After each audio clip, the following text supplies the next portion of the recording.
time to meet the biz. So, how's everyone doing? Yeah. Good. Good. Good. It's great to see everyone today. Hi, Uh, David. hey. Hey. We have a really fun day today because I'm going to introduce you to the one, the only, I think the only Jollytologist.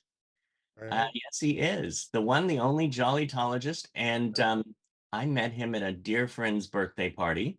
And oh, keep that on because Yeah, but I can't breathe oh, you can't with breathe? this on. Okay, That's the wait, problem. I'm gonna bring him on right now. Here he is, Alan Klein. Yay!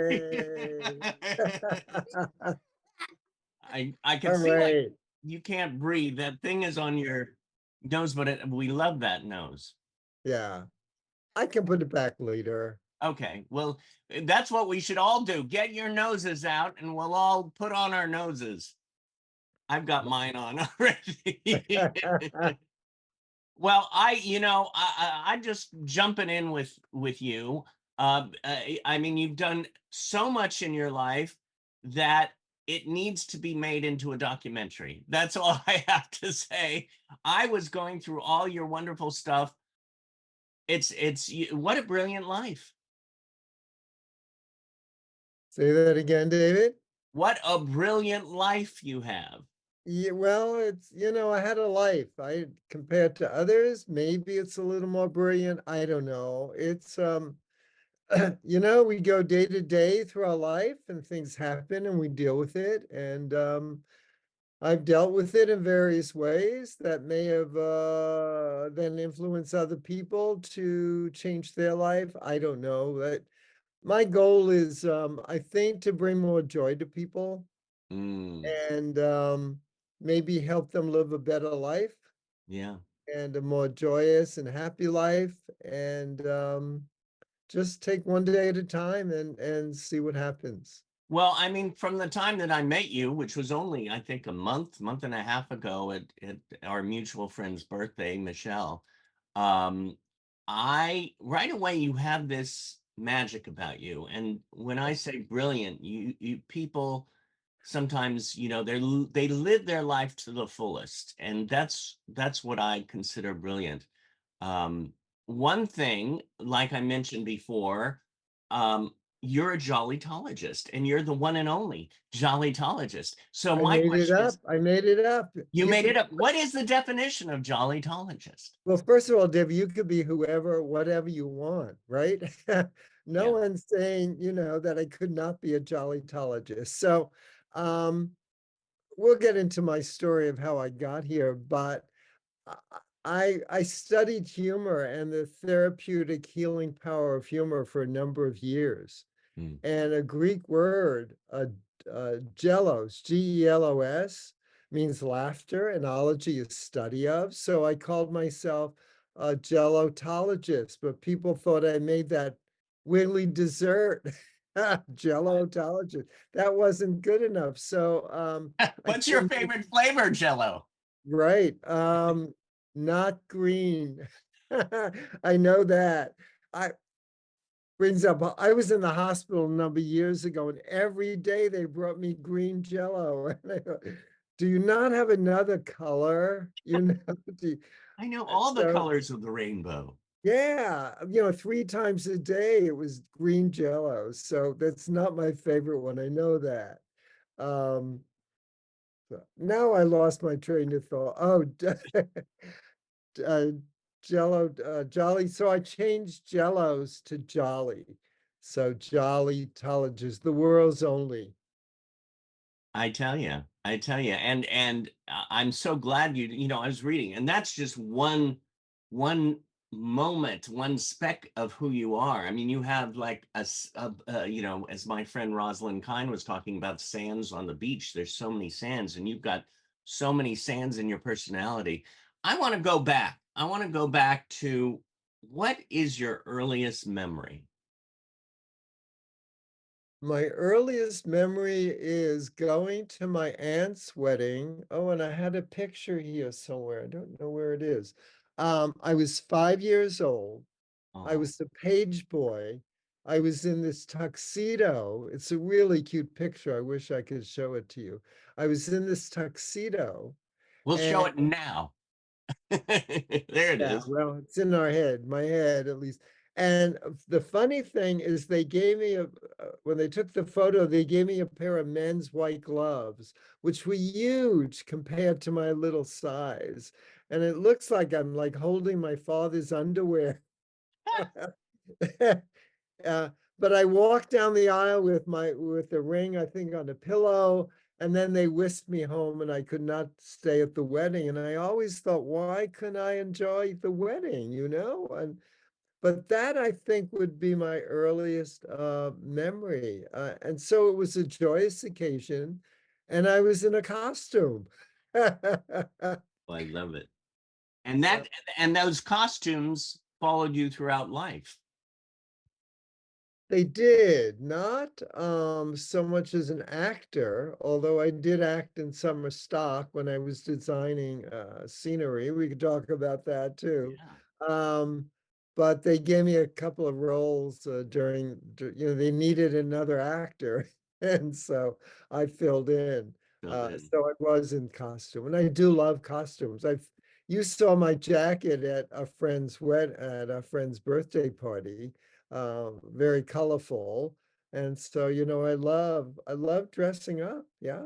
Yeah. Now, just a question on the acting. Did you really enjoy that, or it was like, okay, done that, did It that? was a bit scary, getting on stage, not being able to really see the audience because of the lights in my Yeah, eyes.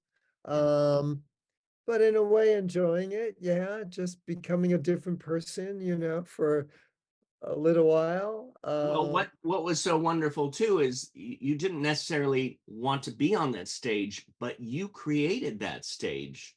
You were I mean, you were an amazing scenic designer, and I was like reading through you designed sets for Merv Griffin, Jackie Gleason, and one of my favorite shows growing up, Captain Kangaroo. Yes, How Captain Kangaroo for 10 years. And did so that happen? How did that come about? how that happened? Well, when I was 7 years old, my parents took me to see my first Broadway show. We lived in New York City, Yeah. and my first Broadway show was Oklahoma. And Oh, Oklahoma. exactly. And I sat so well through that show that a couple of weeks later we went to see Carousel. And we came in late, and my father had trouble parking the car. We came in late, and at the end of the show, I would not leave, David. I thought that, like a movie, we could see the beginning again, and so I refused to leave. And they had to drag me out of the theater, kicking and screaming. And some little seed in there, my first two shows, thought that I want to be the person that makes those pretty stage pictures. I want to be a scenic designer. So I went back to grade school and told the teacher, instead of doing a book report, I want to take a shoebox and make a little scene about the book. Yeah. And she said, okay. And I realized that was my first stage design, Oh, how right? fun. My first little set. And Now, then was it of that play? it was about the book, Oh, about whatever the book book. we were reading, right? So I would That's make a wonderful. little set, a diorama. Um, and I told the teacher I want to be a scenic designer, and she didn't even know what that was.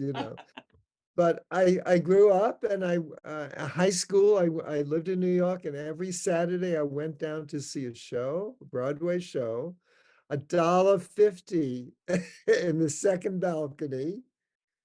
I mean, today it's 150 in the second balcony. Right. Just add a zero. And I saw every single Broadway show, and some of them on opening night, like Hello Dolly on opening night. And what a thrill that the moment that Carol Channing opened those doors and came down that staircase, and all the waiters got on their knee and sung Hello Dolly. The whole audience got up and gave her a standing ovation through the whole song. I mean, so live theater just like spoke to me.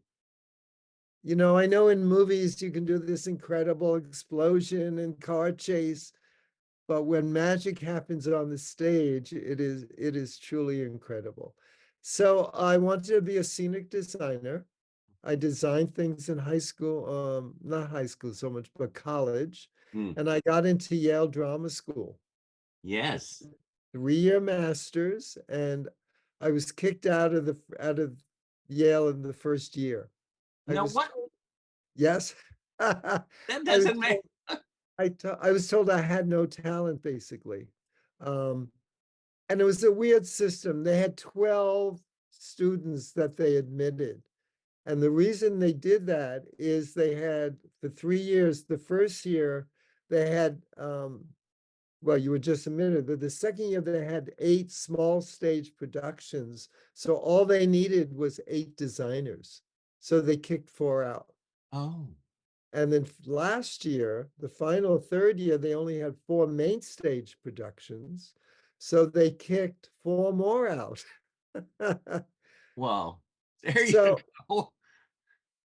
weird system. But anyhow, it was, looking back, we have moments that we don't like that we label tragic. Looking back, it was not tragic No, because, because you went right into doing television and working for these amazing shows. well, not quite right, because I had to get into the scenic design union, Right. which was not easy. I went back to New York, studied more design, various places, did off-Broadway shows to get did 5 seasons of summer stock, Ooh. uh, 8 musicals and 2 plays in 10 weeks. If you can do that, but it was all great training, right? It was all incredible training. And I took the union test, which, by the way, was a whole month of testing. And then say you were given, I was given the second test when I passed. I failed the first time, by the way. Second time, my show was Don Giovanni, the opera.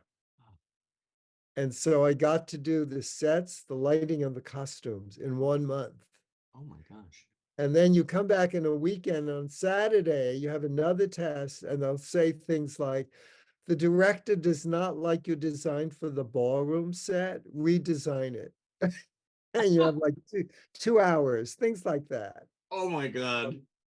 And then on Sunday, you go and you get a little sketch and you have to paint it on like an 8 by 10 foot drop, a scene painter, to become a scene painter. Yeah. So I did pass that time, and I was hired by CBS Television, as first as an apprentice, and then once I passed the test, as a full designer. Oh my gosh. Well, now, what would you say to a student or a artist who wanted to become a scenic designer and came across all these obstacles? Well, first of all, my theory about anything is nobody could tell me I cannot do something. If I wanted to be a basketball player and I was only 5 feet 2 inches, that might not have been a great career. But within limits, I think you can do whatever you want to do, and you don't let someone say that you can't do it. So that's the first thing. The second thing, I know another designer I met recently, and he said, the test is not that hard anymore. You bring in your portfolio and your credits of what you've done, and they judge that, getting you into the union, they judge some of your past work and stuff that you're doing now. So it's not like it used to be. So if you want to be a designer, go for it, do it. And the other thing is, like, there's not much summer stock anymore, but if you can get into summer stock, Mm. because you've got to produce, you've got to, so get experience, work with people that are doing it. Yeah, yeah, and Become an that's with apprentice. everything, isn't it? It's like whether you want to be an actor, whether you want to be a director or a scenic designer. Yeah. Yeah, Go for it. yeah. So you have actors in the audience right now, is that not true? We do. We have actors, we have creators, we have dancers and singers. Yeah, so don't let anyone say you can't do it, because you can do it. And go do it. Even small productions, Yeah. you never know. I go to a nightclub here in the city called Feinstein's at the Nico. Yes. And this is an amazing story. There's a woman who seats us when we come every show. Right. I didn't know, but she is a songwriter, and they had an open mic night, and she's writing a show, and she brought some students to sing the songs. I found out last week there was an agent from Feinstein's in New York that just hired her to come and do a one night in New York City at Feinstein's there. Oh, So you never know, when someone's going to see your work, but right. you got to get out and do it. Gotta You're do it. sitting at home, they're not going to see you. Well, we have to meet up sometime and meet up there and go to their open mic. Yeah, there's one. I'm going next week. Oh, Next Thursday, there's an open mic, and she will be there again, I think. okay. Okay. Yeah, Well, one of yeah, these days we're gonna. great. Now, have you ever thought of designing houses? Designing houses. You mean like interior? Yeah, like that. Yeah. Yeah. Well, my house, people say it's like a museum. I have a Victorian house, Oh, and every room is. I have an Arete room. If you know who Arete is, the artist. okay. From the 20s and 30s. So I have some of his sketches, and the room is done with copper wallpaper and things like that. Right. Mm. But So I don't like doing other people's. No, this is your mine. house. Well, I've got to see that copper wallpaper. Yeah, you will.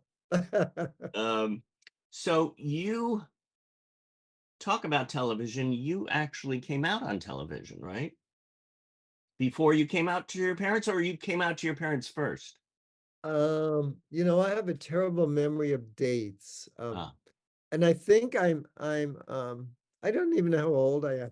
Well, I do, because next month is my birthday, but birthday.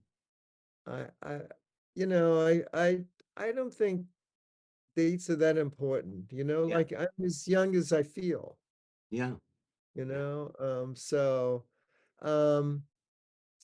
so what were you asking, David? I'm Well, sorry. I'm going to ask a different question.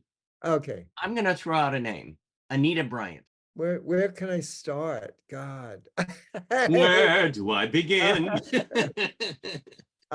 So I was a gay man. I was a gay man, I think, since I was 5 years old.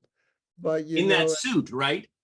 what? And It was 5 years old. You were in that suit with the ring at the and wedding.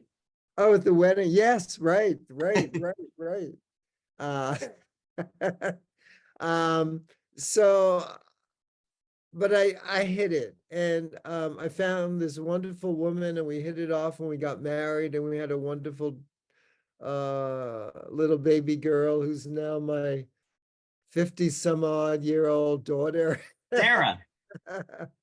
Yeah, And my wife encouraged me to come out. She knew I was gay, and encouraged me, after a while, and encouraged me to come out. She even went back to school to work with wives of gay men. Um, I started the Gay Fathers Group. Um, she was working with some wives of gay men, and so Anita Bryant was trying to against gays in Florida. And I thought, what could I do here in San Francisco? And I had some friends in my living room, and we were talking, what can we do to help, raise money for those people fighting her in Florida? And just like in the movies, we said, let's put on a show. And so the next day I called up the Castro Theater here, which seats over 1,000 people. And I said, would you donate the theater? We'd like to put on a show to raise money against Anita Bryant. And they said, yes, but your show cannot be till midnight because the theater, the movies end at 11 p.m. And I Right. said, okay, I'll take it. And I went around to the nightclubs and I enlisted people to be in the show at midnight. And I got Armistead Maupin, who wrote Tales of the City, to be the MC. Maya Moscone was there. We had searchlights in the sky. We sold out. There were lines around the block trying to get in, and we had no seats left. Yeah. And it went on till 3 in the morning. Oh, It was an incredible show. And we called it Moon Over Miami. oh. And we That's raised, at that time, it was not a lot of money. We raised about $10,000 and sent it to Florida. I mean, at this time, that's not a lot of money, but then it was. but then it was. And we sent it to Florida. Well, that is to me, the Castro Theater is one of the most beautiful theaters I've ever been to, and it's history. And to do it Right. there, it's like I remember the first one of the times that I really loved going to the Castro Theater. I saw Lily Tomlin in her one person show years ago. It was Yeah. wonderful. But You know, a couple of things about Lily Tomlin. We wrote to Lily Tomlin to ask if she can come and be in the show. And she said, no, I'm sorry, I can't, but I'll send you a film of, she had some little clip of when she acted like she was a baby. yeah, And there was something about prejudice in it. And so it was very appropriate for and we showed the film. So in a way, she was in it. oh yeah, well yeah, Yeah. definitely. I mean, And and boy, she's the sweetest person. I tell oh, you. I'm sure. Yeah, I'd love to meet her. I should put Uh, that on my bucket list. Yeah, yeah. Well, I mean, Yeah. you're doing so many things on your bucket list, and I mean, what was it? Moon over Miami, the Castor Theater. Yeah. You were So I want to also, tell you one other thing about Lily Tomlin, because you mentioned seeing her one person show, which she was practicing it here at one of the theaters. And she started to do this skit. And she stopped and she said, I don't like the way this is coming out. I'm going to do it again. And it seemed like a minor thing at the time, but and we could talk about that story. yeah, I became a professional speaker, and that always stuck in my head that if Lily Tomlin could stop the show and say, I don't like that coming the way it's coming out, I need to do it again. I could do stuff like that. I could be myself on stage, yeah, right? I could stop things and say, this isn't, let me do this again, or, you know, something. I could improvise, and share with the audience what I'm feeling. And as a speaker, that advice, although she didn't give it as advice, but I took it as advice, yeah, right. it's so incredibly important to me how to kind of be yourself when you're in front of an audience. Now we lead into how did I go from a scenic designer to an award-winning professional speaker? Yes, So that came out of what some people, I guess, would call a tragedy. So I had talked about my wife, yeah, and we moved to San Francisco. And 3 years later, she developed a rare liver disease, primary biliary cirrhosis, and she passed away sorry. when she was 34. Oh, And it was, it was very difficult. At the time, my daughter was 10 years old. yeah, I'm now alone with my child. Um, and it was very difficult. But I kept remembering all the times we laughed, because we laughed a lot together. That was one of the things that because our friends were divorcing. And one of the things we would say, why are we still together? And often we would say it's because we laugh with each other. Humor was so important. yeah, And I realized when she was dying, there was even humor there that helped me get through it. So, one example, She was in the hospital with with a copy of Playgirl magazine with the male nude centerfold. And she said, Alan, I really like this nude man this month. She said, can you put this picture on the bed over there in the hospital by the bed? And I said, Ellen, it's a hospital.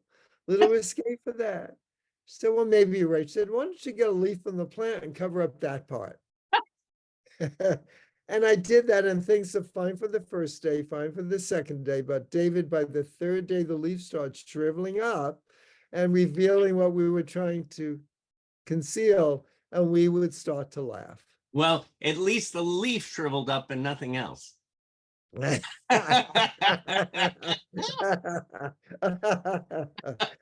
true. So, looking back, I would go, that little bit of laughter, it helped revive us. It was only 5 or 10 seconds, but helped us rise above the situation, gave us a little reprieve. And that's when I had a business in San Francisco. I gave it up. I sold it to my partner, went back to school to get a master's degree in therapeutic humor. And that's when I wrote my book, The Healing Power of Humor, my first book, which is now in a 40-something printing and a ninth or 11th. I've lost track, foreign language. Yeah, wow. um, What so, about that though? The healing power of humor. This was a question when I was looking through. I mean, we all go through loss. right. How do you help someone, or how do you guide someone or show them how to deal with loss? Well, one of my other books is called Embracing Life After Loss, and it has 5 stages going from loss to laughter. See if I can remember them. One of them is, first of all, and they're all L. So it's letting it's well, these are not going to be in order. I can't remember. One is letting go, that Right. you can't grieve forever, and I became a hospice volunteer after my wife died. And what I realized when I asked people who have lost loved ones, Yeah. how would their departed want them to live life? And 99 out of 100 people would say, I think they would want me to enjoy life and to go on with my life and not have my life stop. Yeah. And when I've worked with some people in hospice, and when I realized that, yes, we need to grieve. That's so important. But when we grieve for years and years and years, 2 lives have lost. The woman or the man that died, and the person who is grieving them for years, and their life is stopped too. Yeah. So I get the first thing is losing, realize that you've lost someone and that death is part of life. I mean, imagine, David, if we never died. What would this world be like? We wouldn't have enough food. We wouldn't have enough food now, be too crowded. Yeah. It would just be total chaos. Yeah. So it seems a little weird, but it's kind of like nature's way of cleaning up, right? Right. Right. It seems weird, but it's kind of a necessary thing. So losing and then letting go. I just talked about that. Learning. I think one of the greatest lessons I've learned after my wife died was to live fully, Mm. because I don't know when I'm going to die. I don't, how long will I have to live to enjoy life. So one of the things I did after my wife died, my daughter and I went on an adventure trip to Alaska, and we saw puffins, and we whale watching and sleeping at a glacier Oh, and seaplanes, and and it was incredible because for 3 years we were going through the loss of her mother and the loss of my wife, and we needed something to get us out of that. yeah. And so And you continued with life, with your yeah. life. And it also bonded my daughter and I much closer. So we still talk about, she's 50 something, and we still talk about puffins, you know. Um, So what losing, letting go, what was, I can't remember the Living and life to the fullest. learning, anyhow, I may have left one out, I think, but anyhow, the last one is laughing. At some point, you can get to laughter. Even I've studied the concentration camps, and even there was laughter. Mm, And there's books about how the laughter helped them get through the day, that they could laugh at a guard. They could laugh at the little bread they were getting for dinner. Um, but it helped them cope. It helped them get on with the situation. It took right. them away. It gave them a perspective. And that's what humor does in any situation. Yeah. So, Wow. Um, well, that's, I was thinking too. I mean, look at Norman Lear. He always said in connection with laughter, that's why I think he lived till 101, yeah, you yeah, know. yeah, yeah. Um, One thing that, oh, what? no, no, I'm just agreeing with what you're saying. Oh, one thing that I said was reading too is in connection with laughter is something that I think is happening next for you. Broadway makes me laugh. Funny songs from the Great White Way. Yes, so there's an association called the Association for Applied and Therapeutic Humor. And they have a conference every year. I have been the president of the association. I've spoken last year. I did a keynote speech on my latest book, The Awe Factor, AWE Factor, and the connection between awe and laughter. But this year, I'm doing a breakout session on Broadway Makes Me Laugh, Yeah. um, Yeah. funny songs from the Great White Way. And because I grew up on Broadway shows, I've taken little snippets of songs that make me laugh. And I'm going to play that. And I'm also going to explain, what is the humor? What kind of humor is in that got us to laugh? Right. And I right away when you started thinking, I started thinking of songs that make me laugh from Broadway, and I first one that came to my mind, and there's so many, but it was Agnes Gooch. I love Yeah. that song from Maine. From Maine, Agnes Gooch, and it was played by Jane Cannell, who was on Captain Kangaroo. And so Really? I got to know her. It's funny you bring that up. Yes, yes. Uh-huh. Yeah. What's So I another one of also you? asked AI, what is the funniest song ever written for Broadway? Can Yeah. you guess? Um, I was gonna say, who wants to guess? Um, no. What was it? Now I don't know. I'm Now I blanking. have, so it's from the Book of Mormon, Oh, and it's Hasa Diga Igawa. And if yes. you've seen the show, I can't say what it means. But AI thinks that's the funniest song ever written for Broadway. And the second one they say is from the producers, Springtime Or for Hitler. Hitler in Germany. I love But that. they're often like they're risque, they're off color in a way. They're put, they're Yeah. so in my workshop I'll talk about the kind of humor it is, but Now, is this a workshop as well as a book, or a no, workshop? it's just a workshop, A workshop. not a book, not a book. Well, you could then do the sequel, movies that make me laugh. You Next year's conference. Except I'm not such a great movie Right. aficionado as I am Broadway. I know my Broadway shows Yeah. better than movies, so You yeah. well, I would in that song, since you said off color, I think every sperm is sacred. Did you? What is that from? What's that?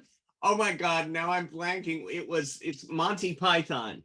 Oh, Monty Python, yeah. That's such a good meaning of life. Monty Python. Right. Oh, there's a little moment in there. I love slapstick humor, where I think someone comes across the stage with a wheelbarrow full of alms, and he's going, alms for the poor, alms for the poor.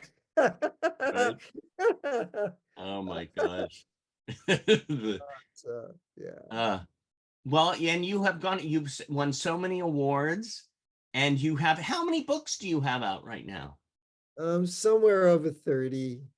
But I will confess that some of them are reprints, some of them are new publishers, some of them are like, there were 3 books together because they were uplifting motivational quotation books. So Right. they put 3 together and called it something else and had a whole new production. Yeah. So they're not all originals, but maybe about 12 are something like, maybe, I don't know, 15, something like that. Yeah. Yeah. Uh, Hey, I see somebody who is close to my heart because we have the same last name. Um and we always think that we're cousins, but we're not. But we're family. Mr. Luke Zimmerman. Luke Zimmerman is in the house. That's Hello, me. Lou. Hey, do that, man.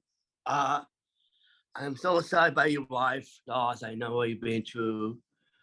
I know I've been there before because I lost my dad in 2020.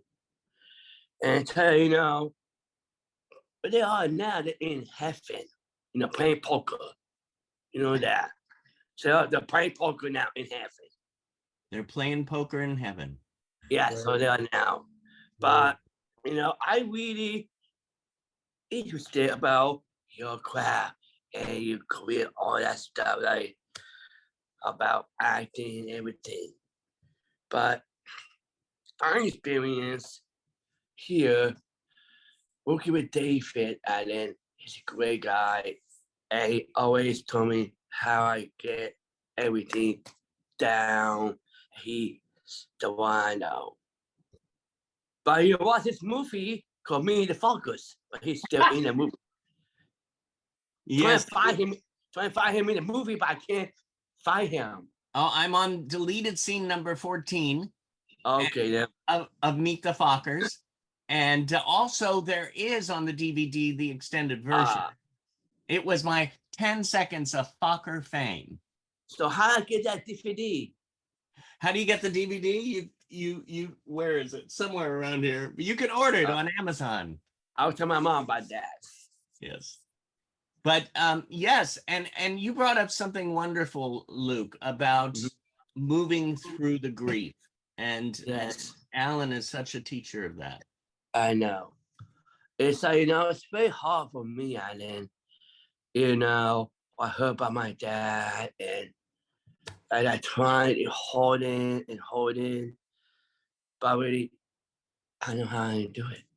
Like how go through all that, you see someone passing, how you get all to it. How Well, I think, look, I think it's not easy, first of all.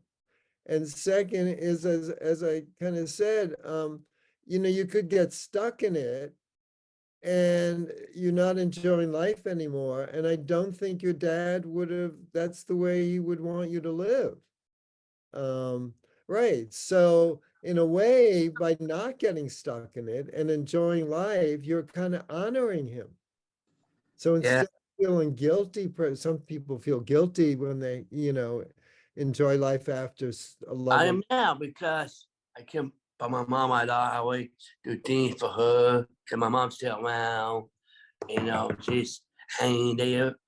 But really, it's more harder on her than me too, Right. because I met out the house. I do everything what I had to do. It's You hard know, to do that. Luke, I once had a teacher that taught me a great lesson, I guess. And they said to want what you don't have is to waste what you do have. To want what you don't have is to waste what you do have. So if you're constantly not doing things or being sad because you've lost a loved one, um, you're not looking around at all the wonderful things you still have. like your mom, like other things that you do or you have in your life. And so focus on what you have, be grateful for that. Be grateful for everything in your life, even the negative stuff, because they are and can be our greatest teachers. Mm, So I think gratitude is a wonderful way to at least separate a little from loss mm, and to be constantly be thankful for everything we have. mm. Thank you, Luke. Thank you for bringing that Yeah, up. because I lost my best friend too. 'Cause I know her 30 years. And Mm. David know her. I know you can, David. Her name is Andrea Oh, Faye Seaman. She yes. passed away. And your favorite. And very, very hard for me because when I saw her on the TV once, I felt a lot emotional. I Yeah. trying nice things to my best friend, but really hard to miss a friend close to you like that. Well, it's interesting too what Luke brings up because and thank you, Luke, for that. Andrea, whether it's friends or family, as we go on, and I'm experiencing it now since I've hit the 60 mark. And throughout my life, I've had we lose people throughout the life, but I've been noticing it lately. And same with, and it's hard for me with my mom as well, to see her, all of her friends have passed. So it's difficult to, so I'm luckily my mom and I, we laugh a lot. She tickles my feet every day. and and I scream and she laughs. So it's one of those little things. David, my mother-in-law, not my mother, my mother-in-law lived 50 days away from 100. And she would always have a big Christmas party. And over the years, we would watch how by the time she was, in her late 90s, there was nobody to even invite to the Christmas party. Yeah. So that is part of what happens. Yeah. Yeah. And we just have to, we don't have to, but we find the joy in all the moments and where we're at in this breath, so to say. Yeah. And there's just so much to be appreciative of. And And so and you moved on with your life and you got married again. I got married to David. We've been together 34 years. Right. Um, Officially married, I think 12. As I say, I don't know numbers, so I may have all these, it may be totally wrong, but that's right. I'm saying that I'm sticking by it for now. Right Yes. now. It's close. It's pretty close. Yeah. No, wait a minute, maybe it's 43 years. It's Okay. 43 years, not 34. And I'm not Time, dyslexic. numbers. 43 years, numbers. What's a number? This, a couple of more years here or there.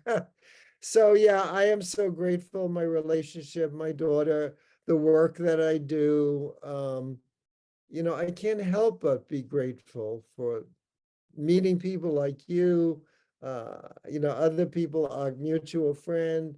It's just the world to me is a wonder. It's why I wrote the awe factor to Mm. show people that there is really awe, AWE, all around us every day.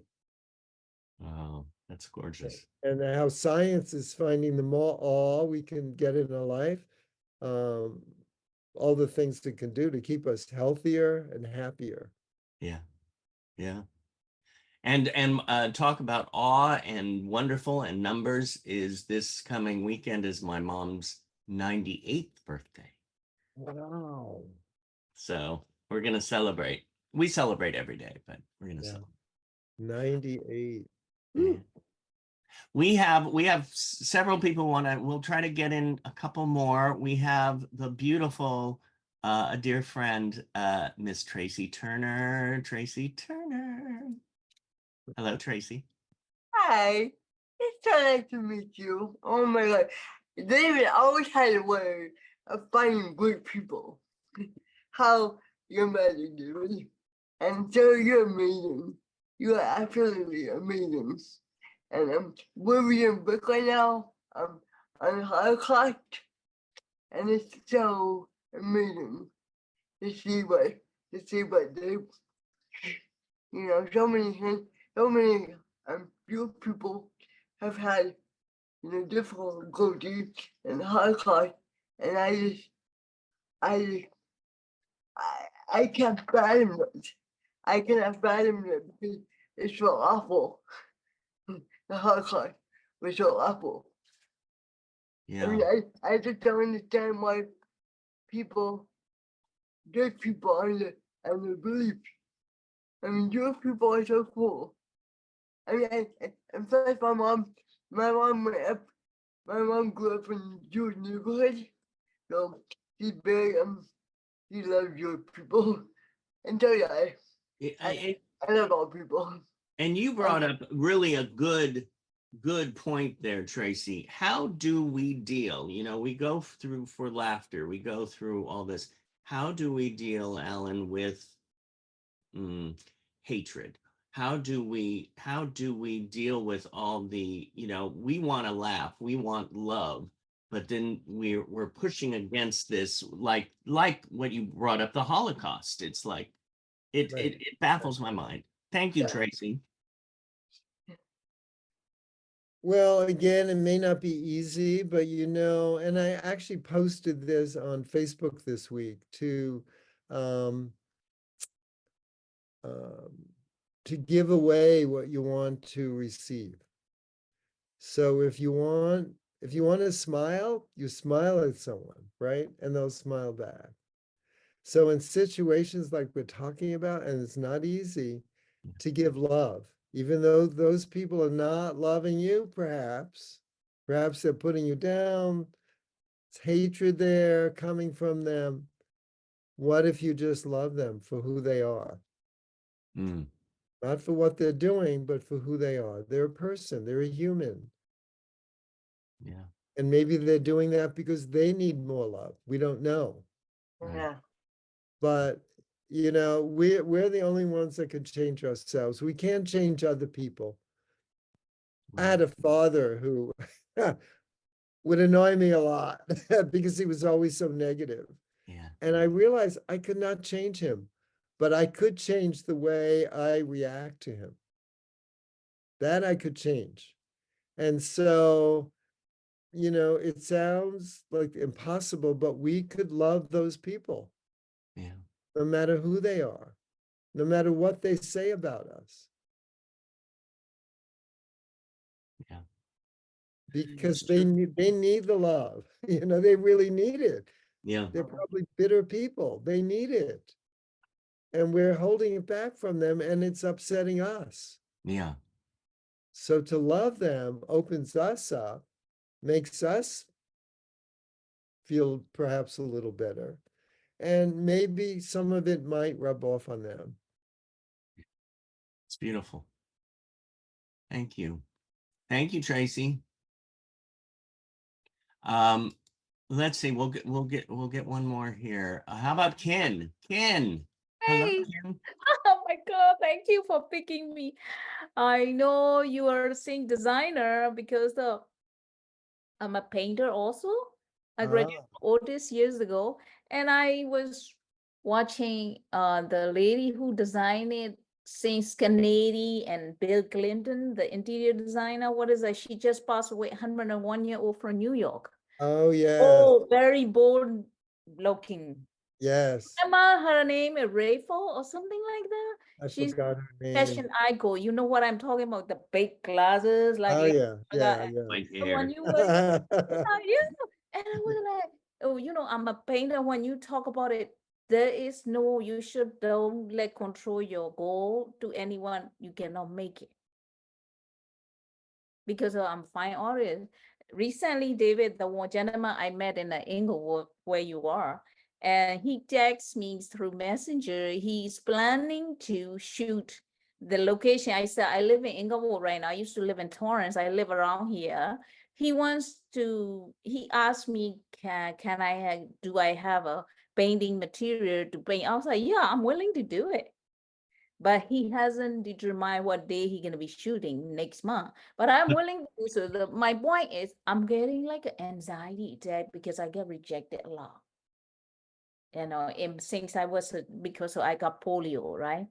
It really destroyed my physical appearance when I work. David saw me in person, and I get rejected a lot from the guy. I got rejected a lot from job before. I got rejected from casting company, and I felt like I got rejected from some museum. I want to exhibit my art. So things like that. How you want advise me? I know you want me to be positive and don't get down, but like after I get punched several times, that even though it tried to be positive, I felt depressed and very sad. Like Yeah. I You know. know, yeah.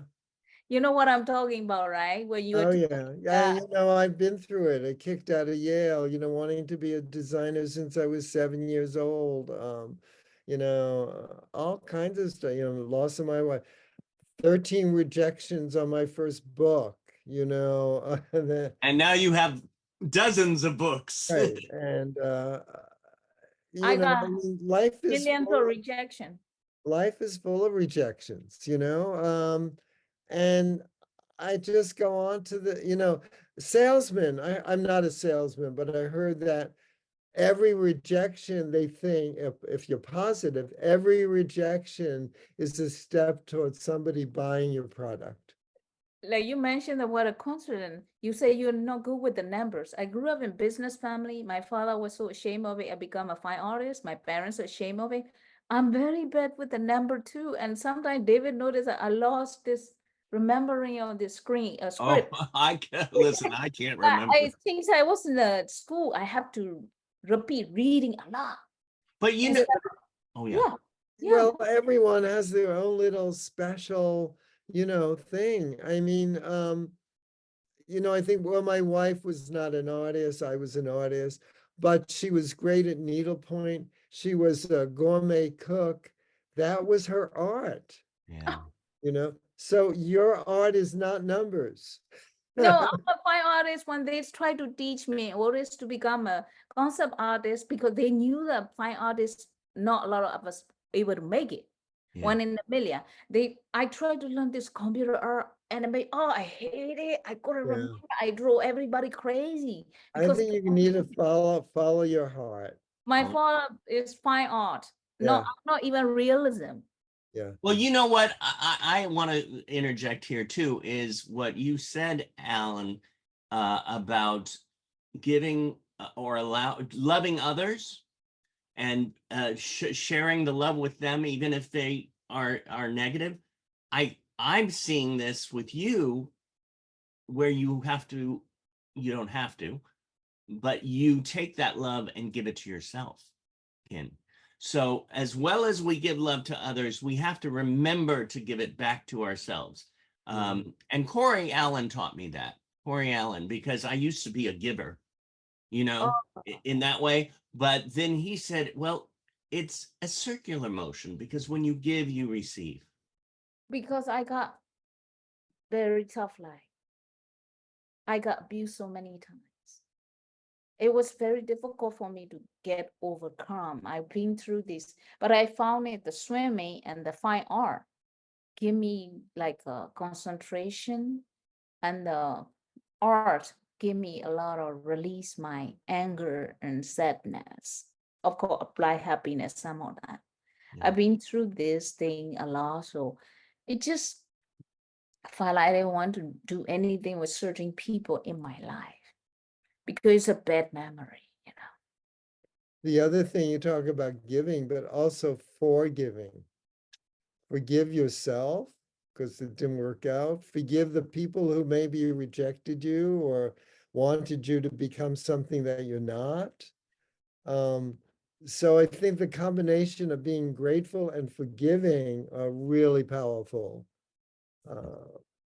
To then actually to finding humor, because then you don't have these blocks of, well, I can't laugh at that. But you can when you clear the path to the laughter.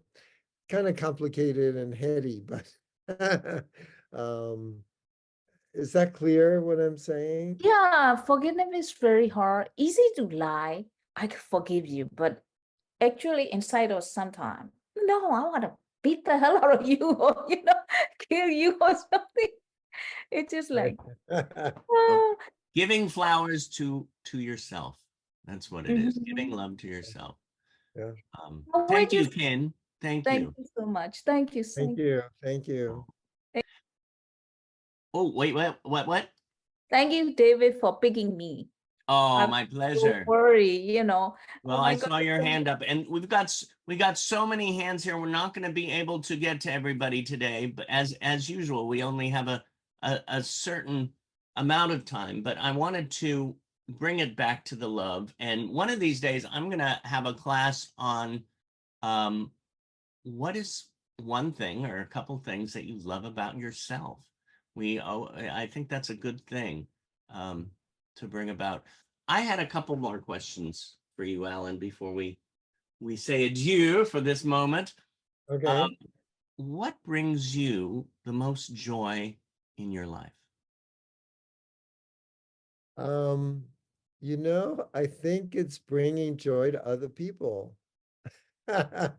It's just, oh God,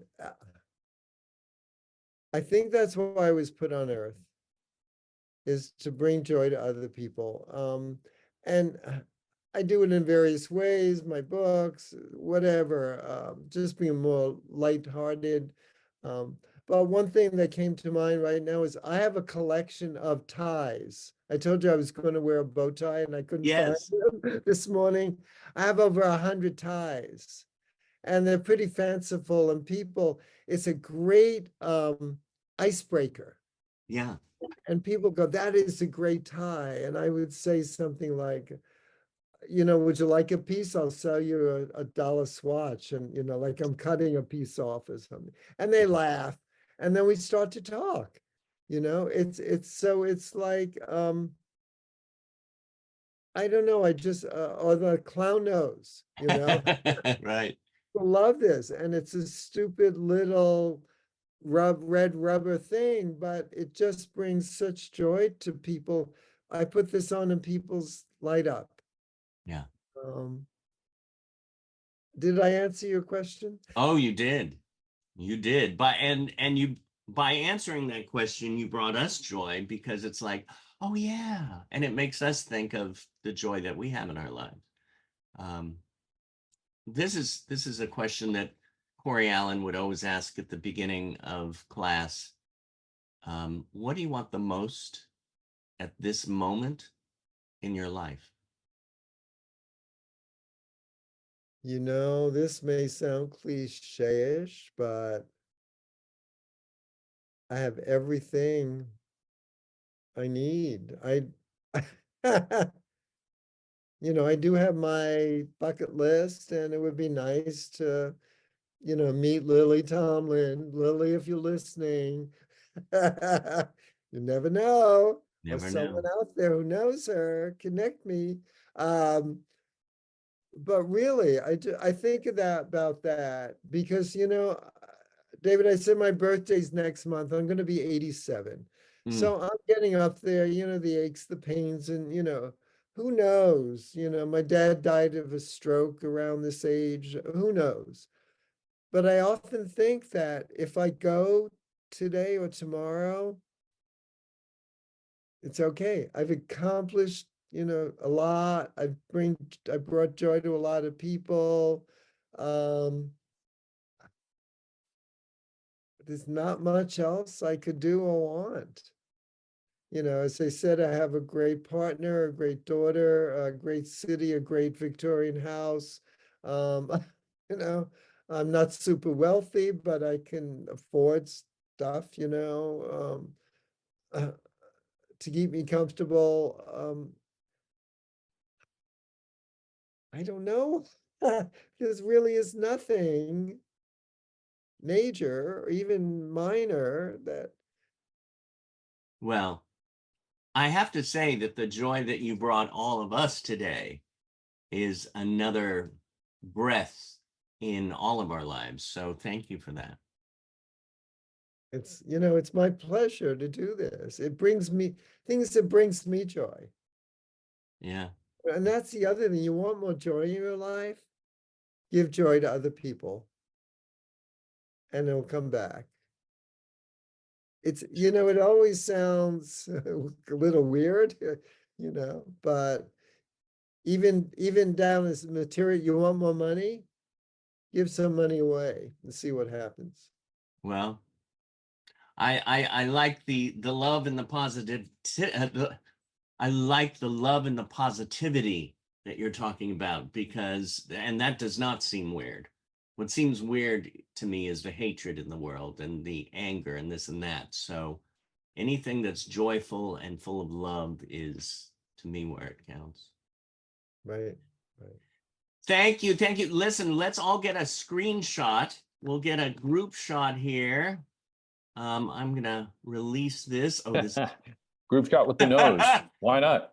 I love it. I love it. Why That's- not? Why not? Here we go. We'll get a screenshot, and then John will give us a goodbye for the day. Okay, on the count of three, what are we going to say, Alan?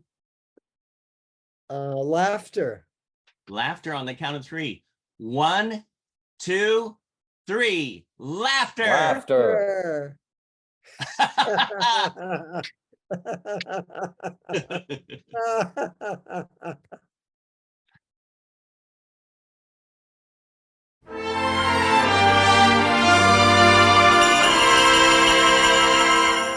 Autumn in New York and April in Paris are no longer chic. Winters in Mallorca and summers in Capri are gone, so to speak. The people who have the wherewithal are finding a brand new place to ball. They've deserted the Champs-Élysées. The Piazza di Spagna is no longer gay. They say their thanks for Fairbanks, Alaska. April in Fairbanks, there's nothing more appealing. You'll find your blood congealing. It's April in Fairbanks. Bright Arctic moonlight illuminates the ice floes when everybody's breath shows